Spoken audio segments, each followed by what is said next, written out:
அவ்வளோதான். இந்த வியூவை பார்த்தா யாருக்கும் உண்மையாக மனசே வராது. உண்மையாவே அந்த இடம் அப்படி இருக்கு, சொல்லவே ஒரு வார்த்தைகளே இல்லாம இருக்கு. கிட்டத்தட்ட ½ மேல ஆயிட்டு இங்கே நாங்க டைம் ஸ்பெண்ட் பண்ணிட்டோம். அதனால இப்ப நேரத்தை விட்டு கிளம்ப வேண்டிய நேரமும் வந்துட்டு. ஆமா.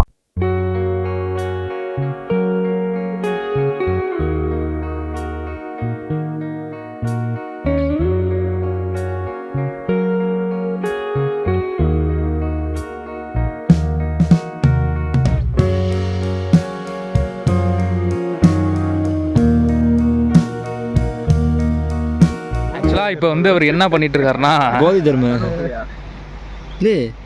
என்னடா பண்றா, அது கருவேப்பிள்ளையா அது? தனது உணவில் விஷம் கலந்திருப்பதை போதி தர்மர் உணர்கிறார். பின்னாடி ஆறு, ஏதோ வியூ பாயிண்ட் நினைச்சு வந்தா ஆத்தங்கரையா இருக்கு.